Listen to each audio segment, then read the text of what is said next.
रमजान, बूढ़ी माँ और अल्लाह का करिश्मा। गर्मी अपने चरम पर थी, आसमान से आग बरस रही थी और रमजान का पाक महीना चल रहा था। रोजेदार दिन भर भूखे प्यासे रहकर इबादत में लगे रहते, लेकिन इस बरकत वाले महीने में भी 75 साल की बूढ़ी अम्मा हलीमा के लिए कोई रहमत नहीं थी। उनके अपने बेटे बहू ने उन्हें घर में एक बोझ समझ लिया था। घर में तिरस्कार और अपमान। अम्मा हलीमा की कमर झुक गई थी, आंखों की रोशनी कमजोर हो गई थी और हाथ पैर कांपते रहते थे।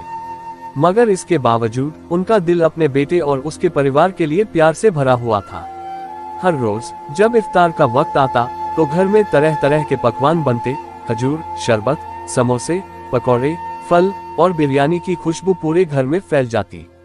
मगर अम्मा के हिस्से में बस बासी रोटी और कभी कभार सूखी दाल आती। एक दिन जब अम्मा ने डरते डरते बहू से कहा, बेटी मुझे भी थोड़ा शरबत दे दे, हलक सूख रहा है। तो बहू ने गुस्से से जवाब दिया, आप रोजा नहीं रखती तो फिर शरबत किस लिए चाहिए? जितना मिलता है उतने में गुजारा करो।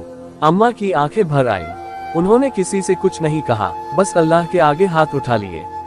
ऐ मेरे अल्लाह, अगर मैंने कोई गुनाह किया है तो मुझे माफ कर दे, लेकिन मेरे अपने ही मुझे इस तरह सताए, ये मुझसे देखा नहीं जाता।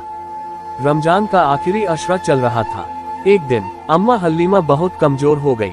भूख और प्यास से उनका शरीर थरथर कांप रहा था। हिम्मत जुटाकर उन्होंने अपने बेटे से कहा, बेटा मुझे एक रोटी दे दो, बहुत भूख लगी है। बेटे की बीवी ने ये सुना तो आग बबूला हो गई। अब रोज रोज मांगने की आदत हो गई है, हम कोई खैरात बांटने वाले हैं क्या? बेटे ने भी पत्नी का साथ दिया और गुस्से में आकर अम्मा का सामान समेटा और उन्हें घर से निकाल दिया। रात का समय था, आसमान में चांद चमक रहा था, मगर अम्मा की जिंदगी में अंधेरा ही अंधेरा था। न कोई सहारा, न कोई आसरा। वो घर के बाहर बैठे बैठे सिसकती रही, मगर किसी ने दरवाजा नहीं खोला। अल्लाह का करिश्मा। अम्मा उठकर किसी तरह गांव की मस्जिद तक पहुंची। मौलवी साहब ने उन्हें अंदर बिठाया, पानी दिया और हाल पूछा। अम्मा कुछ नहीं बोल पाई, बस फूट फूट कर रोने लगी। उसी रात जब उनके बेटे और बहू ने इफ्तार किया तो अचानक घर में अजीब घटनाएं होने लगी। पहला निवाला खाते ही बहू की जुबान जल गई।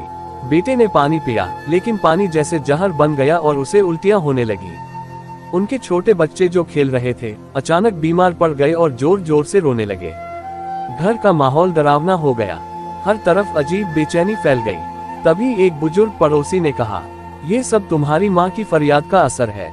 अल्लाह बुजुर्गों की बद्दुआ जल्दी सुनता है। जाओ अपनी माँ को मना लाओ, वरना ये अजाब बढ़ता ही जाएगा। तौबा और बदलाव। बेटे बहू को अपनी गलती का एहसास हुआ। वो दौड़ते हुए मस्जिद पहुँचे और माँ के पैरों में गिर पड़े। अम्मा हमें माफ कर दो, हमने आपके साथ बहुत बुरा किया। घर चलिए, हम आपको कभी तकलीफ नहीं देंगे। अम्मा ने बेटे के सिर पर हाथ रखा और कहा, बेटा मैंने तो हमेशा तुम्हारे लिए दुआ ही मांगी थी।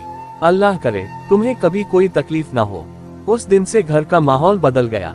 बहू अब खुद अम्मा को प्यार से खिलाने लगी। बेटा माँ की सेवा करने लगा। अम्मा की आंखों में खुशी के आंसू थे, अल्लाह ने उनकी सुन ली थी। सबक। माँ बाप की इज्जत करना और उनकी सेवा करना अल्लाह की सबसे बड़ी इबादत है। जो अपनी माँ को तकलीफ देता है उसे अल्लाह कभी माफ नहीं करता, लेकिन जो अपनी गलती मानकर तौबा करता है अल्लाह उसे राह दिखा देता है।